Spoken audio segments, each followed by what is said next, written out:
Oi, gente. Então, hoje nós estamos aqui e eu tô trazendo para vocês essa figura aqui, né, que nós recebemos, essa presença ilustre na nossa casa, na nossa família e na nossa igreja. E assim como ele foi bênção na minha vida, na minha casa, na vida da minha família, porque nós extraímos, né, tudo aquilo que eu penso assim, que aquilo que foi ministrado, aquilo que foi dito, mesmo durante o tempo que nós estávamos aqui, né, Deus falou muito ao nosso coração e eu queria compartilhar com vocês um pouco daquilo que Deus fez aqui na nossa igreja, do que Deus fez na nossa casa nesse final de semana, né. Pastor Armando Sena, ele esteve conosco nesse final de semana, durante um seminário de adoração, onde nós falamos sobre o reino de Deus aqui na Terra, implantado aqui na Terra, e foi ministrado sobre a justiça de Deus. Então, assim, pastor, eu quero falar algo, mas como eu sei que nós estamos diante de alguém que é mestre, literalmente é mestre de ensino, né? Então, se eu falar algo que realmente não vem de encontro com o conhecimento que o senhor tem, da palavra que eu sei que o senhor tem, eu quero que o senhor me corrija, me sinta na liberdade. Mas, como o senhor ministrou hoje à noite, às vezes a gente diz assim, eu estou esperando a justiça de Deus. Mas será que as pessoas não estão confundindo justiça com juízo, com vingança? O que é a justiça de Deus? Amém. Então, a justiça, segundo a palavra de Deus, baseado em Hebreus capítulo 5, o autor de Hebreus ele fala a respeito de você estar experimentado na palavra da justiça. Quando a gente começa a estudar esse assunto de justiça, ele de fato ele é muito confundido com o juízo, né? O juízo é o julgamento que Deus dá a respeito de alguém, de uma situação. Existem juízos que são eternos, que não são sentenças que não têm volta, e existem juízos que não são eternos, têm volta. É um assunto que a gente não vai entrar agora. Em se tratando da justiça, a verdadeira justiça de Deus não é esse juízo que as pessoas, eu vou orar para que a mão de Deus venha, isso. A gente nem deve fazer esse tipo de oração. Nós somos chamados para abençoar as pessoas. Nós somos chamados para orar pelas pessoas. Jesus nos disse, ore pelos teus inimigos e abençoe aqueles que te perseguem, né? E a justiça de Deus é o quê? A capacidade da gente poder estar diante de Deus sem culpa, sem inferioridade, sem complexo de inferioridade, sem condenação, sem medo, chamando Deus de Pai, olhando para Ele como se o pecado nunca tivesse feito parte da nossa vida. Por quê? Porque a justiça de Deus foi estabelecida em Cristo. E Cristo se fez por nós salvação, redenção, sabedoria e justiça. Então, quando nós estamos em Cristo, nós somos esta justiça de Deus. Nós temos essa justiça que vem pela fé. Paulo cita aquilo que está em Abacuque capítulo 2. O justo vive pela fé. Fé é o estilo de vida de um justo. Então, se eu sou nascido de novo, Pedro diz assim na sua segunda carta, capítulo 1, verso 2. Capítulo 1, verso 1. Simão Pedro, servo e apóstolo de Jesus Cristo, aos que conosco alcançaram fé, igualmente preciosa, mediante a justiça. Então, como eu alcancei essa fé preciosa, da mesma qualidade da fé que Pedro tinha? Foi mediante a justiça. Que justiça? A justiça que Deus estabeleceu em Cristo de nos tornar, todos nós, aqueles que cremos, filhos de Deus, amados de Deus. Há várias passagens que falam sobre a justiça desta forma como eu estou explicando. Mateus 21, a Bíblia diz que Jesus chega para os discípulos e diz, o que vos bem parece? Um homem tinha 2 filhos, disse para o primeiro, filho, vai me ajudar no meu trabalho. Ele disse, eu vou. Ele disse, eu não vou. O primeiro disse que não ia. Eu não vou, e acabou indo, se arrependendo. Veja bem a expressão, se arrependendo, foi. Ele chega para o segundo e disse, vai me ajudar. E ele disse, eu vou, e não foi. Jesus pergunta, qual deles fez a vontade do Pai? Os discípulos disseram, certamente que o primeiro. Jesus disse, publicanos, pecadores e meretrizes, entram no reino de Deus, na frente de vocês. porque vocês não se arrependeram para crer, e eles se arrependeram para crer.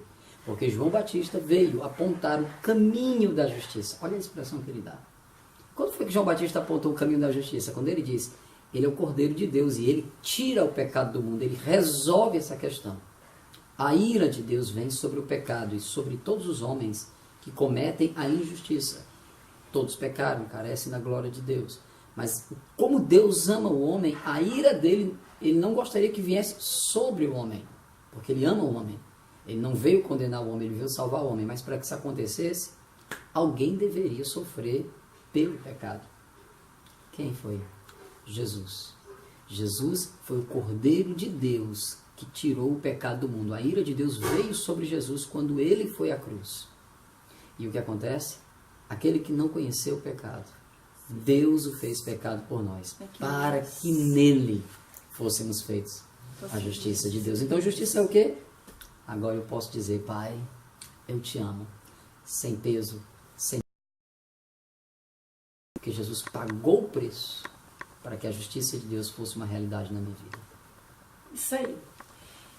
Ontem eu fiz uma pergunta para o senhor, e o senhor foi muito certeiro na pergunta que eu fiz. Mas eu tenho certeza que quem está assistindo o vídeo pode ser que faça a mesma pergunta. Eu perguntei para o senhor, como que a gente tem acesso à justiça de Deus? O senhor lembra o que você falou para mim ontem? Eita, foi tanta coisa que eu falei. Se você recebeu Jesus? Sim. Porque tem pessoas que, como é que eu vou conseguir Muito bom. Me tornar a justiça de Deus, ou ser a justiça de Deus, ou experimentar esse benefício Amém. De estar diante de Deus sem culpa, sem se sentir um pecador. O que é bom em relação à justiça é que a gente não precisa fazer nada com a nossa força própria para que a gente receba essa justiça. Jesus já fez o principal papel. O que nós temos que fazer é receber pela fé. Quando nós nascemos de novo, nós recebemos essa justiça pela fé.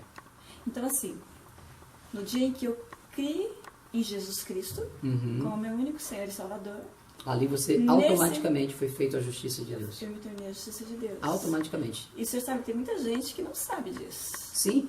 Em Efésios capítulo 4, Paulo fala assim, vos revistais do novo homem. Este novo homem é aquele que nasceu de novo, que foi criado segundo Deus em verdadeira justiça e santidade procedentes da verdade. Quando nós pensamos na verdade, nós temos que imaginar que Paulo está dizendo que esta verdade é a palavra. E nós vamos para o capítulo 1 de Efésios, quando Paulo diz, é nele que vós estáis, depois de ouvirdes a palavra da verdade, tendo crido, fostes selados com o Espírito Santo da promessa. Então, quando eu ouço a palavra da verdade, creio, nasço de novo, eu me torno naquele momento a justiça de Deus. Eu não serei mais justo quando eu chegar no céu do que eu já sou na terra. Você não cresce em justiça, você pode crescer no conhecimento a respeito da justiça. Mas em justiça, uma vez justo, você é justo. Quem te deu essa qualidade de vida? Cristo. Quando você crê, você se torna justo. É o que Hebreus diz, o arrependimento de obras mortas e fé em Deus.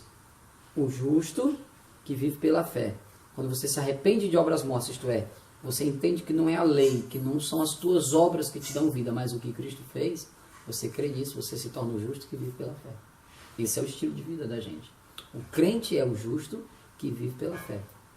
Você foi feito justiça e você agora, o seu novo homem também foi tornado, foi recriado, mas foi tornado por Deus santidade, procedentes da verdade. Então, justiça e santidade, a partir de agora, fazem parte da tua vida. Procedentes da palavra, procedentes desta verdade. E essa verdade, então, põe por terra toda aquela doutrina da autojustificação, da Quando Adão peca, 3 coisas aconteceram com Adão. E essas coisas continuam acontecendo com o ser humano quando ele não tem essa consciência da justiça. Quando Adão pecou, a primeira coisa que aconteceu foi, ele percebeu que estava nu e se vestiu com folhas.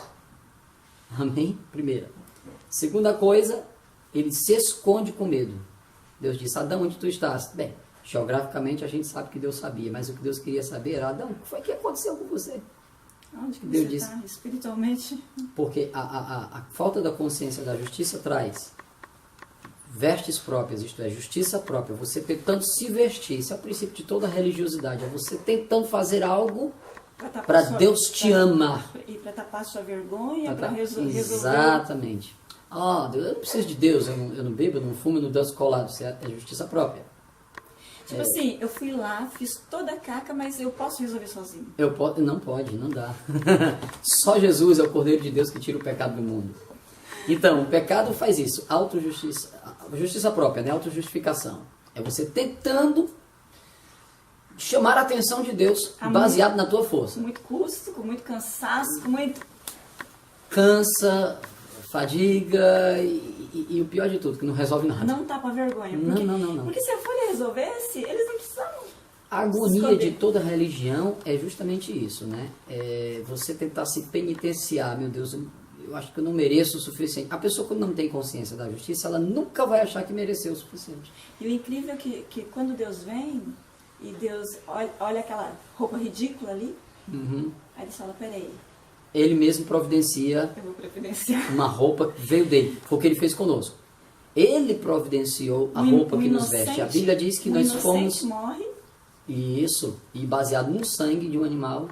A vergonha tapada. Olha, veja só. Isaías diz que ele nos vestiu com vestes de justiça e manto de equidade. Ali ele estava encobrindo a vergonha.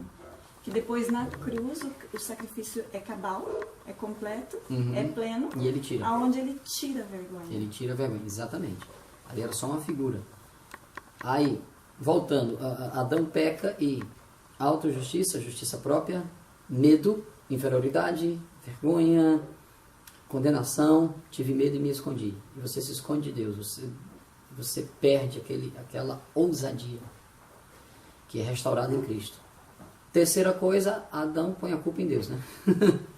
E, consequentemente, põe a culpa nos outros. É outra característica.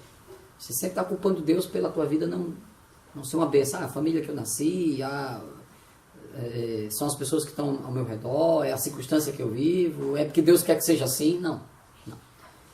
A justiça em Cristo tira todas essas três coisas. Primeiro, você passa a entender que não é pelo que você fez, mas é pelo que Cristo fez.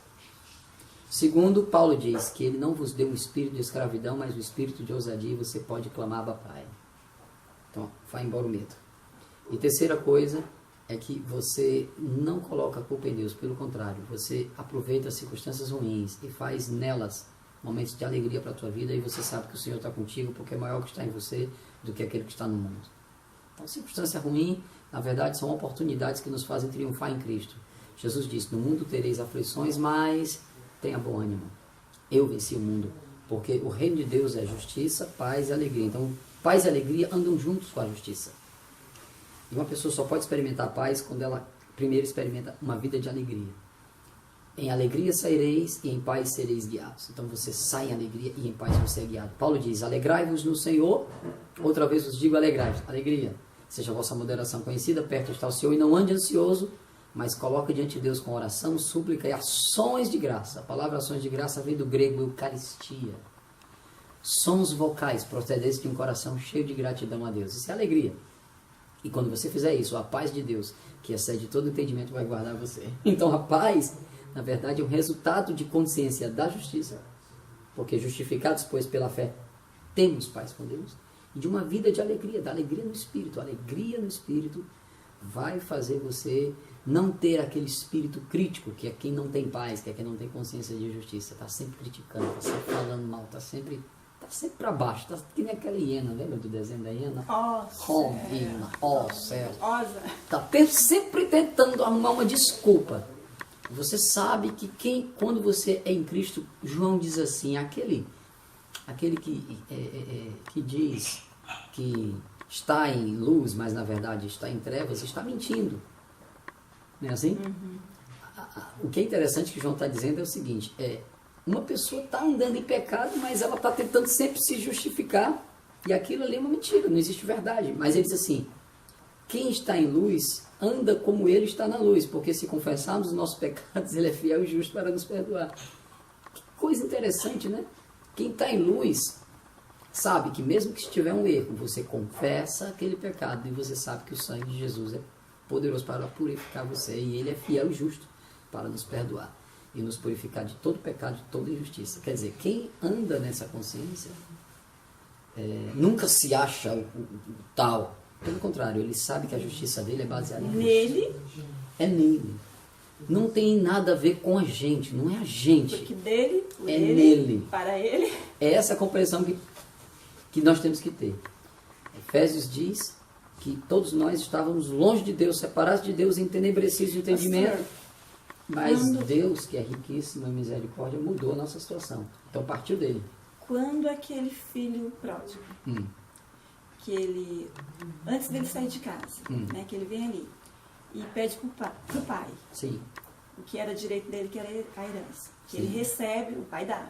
E aí ele vai. E gasta. Aí tá, ele vai pro mundo, se distancia do pai. É óbvio que a bênção, longe da presença do pai, ela se acaba. Sim. Quando ele se arrepende lá, porque todos nós um dia estivemos afastados do pai. Sim. Talvez tenha alguém que esteja assistindo que possa estar afastado do pai. Sim. Nessa condição. Mas de repente esse moço, ele cai em si. Ele se arrepende. Sim. Mas ele ainda não tem consciência da justiça. Por quê? Porque ele diz assim, olha, eu errei, eu vou voltar, eu vou pedir perdão. E já não sou digno de ser chamado teu filho. Eu não sou digno de ser chamado filho, mas ele acha que ele perdeu. E ele acha que quando ele chegar na casa do pai de volta, que o pai pode até perdoar, mas com algumas restrições. Não é o que nós temos visto nos dias de hoje. Muitos de nós que nos autodenominamos cristãos e que recebemos Jesus como Senhor e Salvador, nós aceitamos Jesus, nós estamos na presença dele e muitas vezes a gente está assim, olha, só me perdoa porque tudo que eu já fiz me trata como um dos servos, um dos escravos, dos empregados e... Tá tudo bem, né? E aí o que o pai fala, né? Ele não tinha consciência da justiça de Deus. Sim. 1 João capítulo 4, 1 João capítulo 3, verso 1, João diz assim, vede quão grande amor o Pai nos amou ao ponto de sermos chamados seus filhos. E somos mesmos. Pronto, era uma certeza que João tinha. Esse amor que Deus tinha por ele. No capítulo 4, a carta dele é toda falando desse amor. Ele diz assim, nós o amamos porque ele nos amou primeiro. Quando você tem a consciência da justiça, você também tem a consciência, ela vem junto à consciência do amor que o Pai tem por você.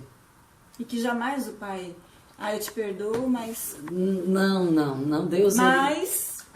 É muito interessante quando a gente percebe que o amor de Deus é tão grande, mas tão grande por você, meu irmão, meu amigo que está me ouvindo aí. O amor de Deus é tão grande que você não precisa fazer nada para Ele te amar. Você não precisa orar para que Ele te ame. Você não precisa jejuar para que Ele te ame. Você não precisa louvar para que Ele te ame. Você não precisa nem mudar de voz, às vezes eu faço uma voz assim, para que Ele te ame. Nada. Você só precisa entender que Ele te ama.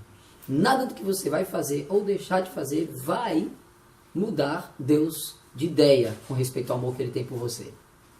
João diz, Ele nos amou quando a gente não merecia. Paulo diz, Ele nos amou quando a gente estava nas trevas, Ele foi buscar a gente. Imagina que agora, você sendo filho de Deus, será que Deus não te ama? Te ama demais. Te amou quando você não era, te ama do mesmo jeito que você sendo, e ele espera o melhor de você. Para que então serve meu jejum, minha oração, minha leitura, minha consagração? É resposta que eu dou de gratidão a este amor que Ele me deu primeiro. Então, por isso que eu oro, por isso que eu louvo, por isso que eu jejuo, por isso que eu... Não é para alcançar, eu alcancei em Cristo. É porque eu fui alcançado e dou esta resposta. Muda tudo. E o nome disso é comunhão. Comunhão são duas pessoas que se amam, que pensam a mesma coisa, que desejam a mesma coisa e elas têm trocas. Deus deu o seu Filho, o melhor que Ele tinha. Ele espera de nós, não exige, espera de nós. Gratidão. E quando a gente dá a Ele essa gratidão, rapaz, a gente fica tão feliz. Porque quanto mais a gente dá a Deus, a gente nunca vai superar Deus no dar. Ele sempre vai ser muito maior.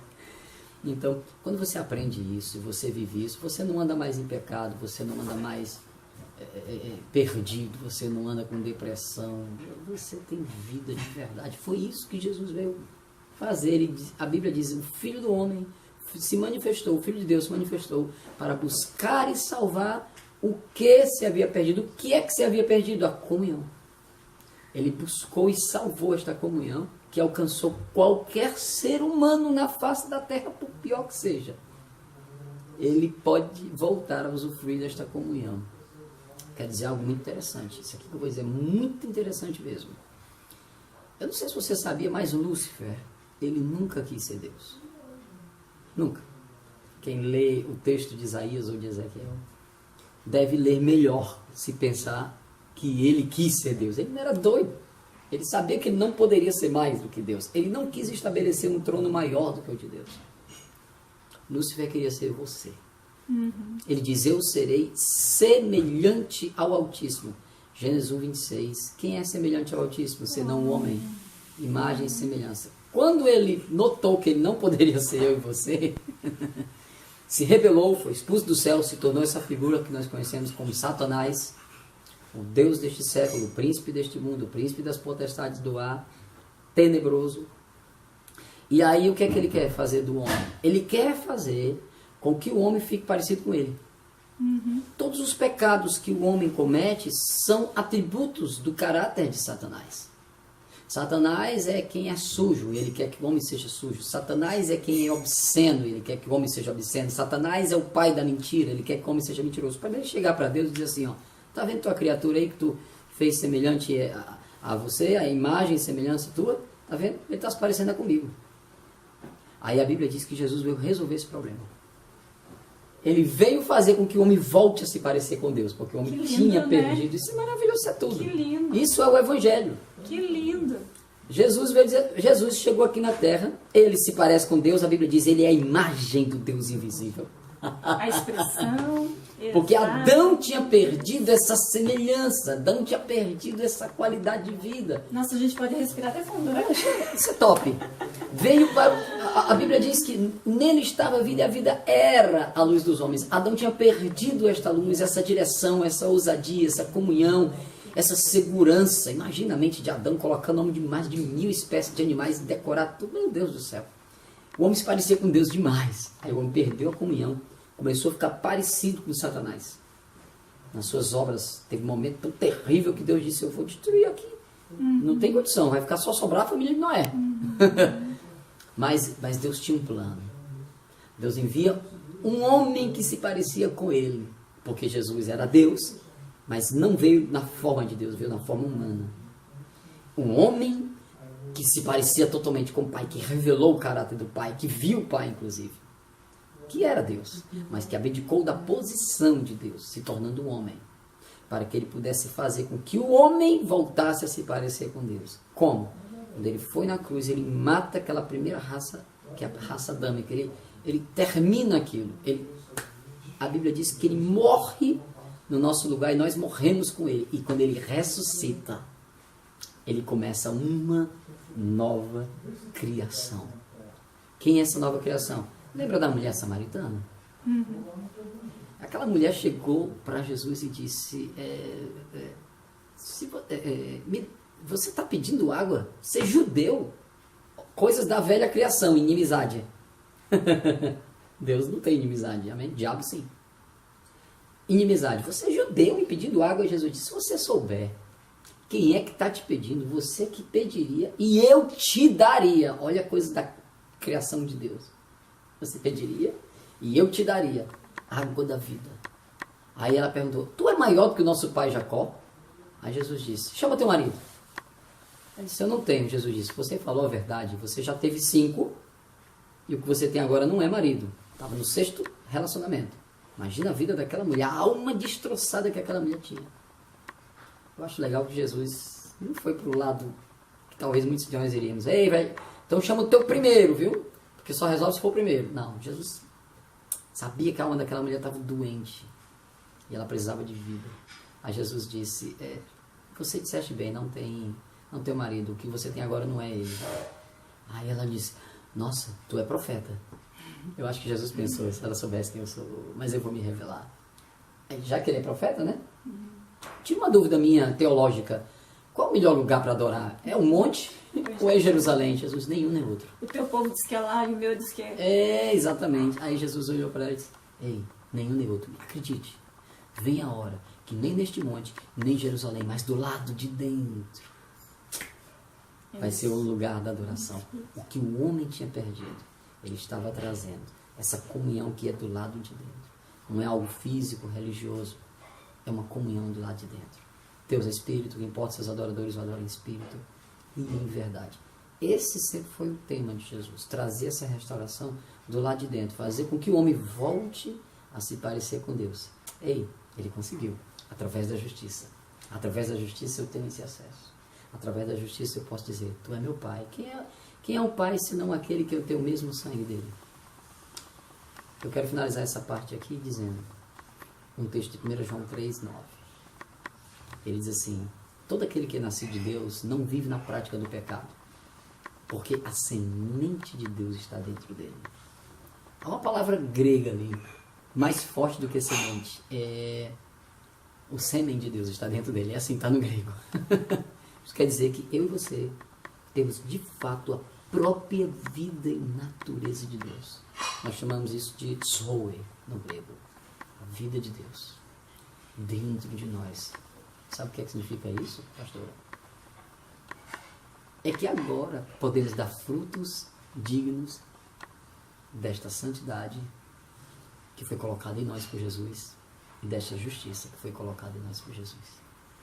Isso é tudo. Mudou a nossa natureza. Nos fez parecidos com Ele. Tal pai, tal filho.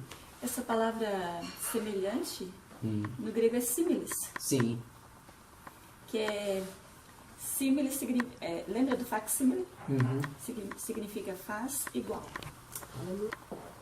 Então, as considerações finais é que todo aquele que recebeu Jesus, que creu em Jesus como Senhor e Salvador, pode viver uma vida plena. Amém, isso mesmo. Livre de vergonha, de medo culpa, de sentimento de acusação. Pecado, tudo isso. Amém. Porque a graça, ela não é um passe livre para viver em pecado. Pelo contrário, graça e santidade andam juntas. Então, justiça, graça... Como Pedro diz, né? Simão Pedro, servo e apóstolo de Jesus Cristo, aos que conosco alcançaram fé igualmente preciosa, mediante a justiça, graça e paz vos sejam multiplicados pelo conhecimento. Então, conhecimento nos fazem viver uma multiplicação da graça e da paz, e a fé que eu recebi no Senhor, a fé do justo, me foi dada esta fé igualmente preciosa mediante a justiça. São coisas que se completam, que não andam sozinhas, mas que se completam, fazem parte do reino de Deus. E o que é interessante é que tanto faz você ter um dia de crente, como 50 anos. Você é justo do mesmo jeito. Porque tem isso também, né? Não, eu me converti hoje, mas espera aí. Eu preciso melhorar para ser justo. Essa bênção, eu vou ter que... Para eu ter essa paz, não, vai levar um tempo. Não. É instantaneamente. É instantaneamente. Você é feito de justiça na hora. Você é feito... O perdão chegou. Santidade na tua vida na hora. O que vai, vamos dizer, crescer e abundar é graça e paz mediante o conhecimento. Mas a única coisa que você precisa ter é se a gente tivesse pleno conhecimento assim... Ah, sim, é outra coisa. Amém. Que prazer poder ter conversado com vocês, ministrado um pouquinho, né? Esse assunto da justiça é tão grande, eu falaria aqui por 500 horas e não pararia. E eu não, com certeza, não só não pararia, mas não repetiria de tanta coisa que tem. A gente aqui deu só uma pequena porção, tem tanta coisa. Eu ainda estou aprendendo mais ainda, viu? Já são mais de 20 anos estudando o assunto, vivendo este assunto, esta vida, né? Amém. Amém. Se você foi edificado, né, eu quero pedir para você que você pode compartilhar com quem você desejar. E se você gostou do vídeo, dê o seu joinha. E se você ainda não se inscreveu no canal, você pode se inscrever no canal também. Amém?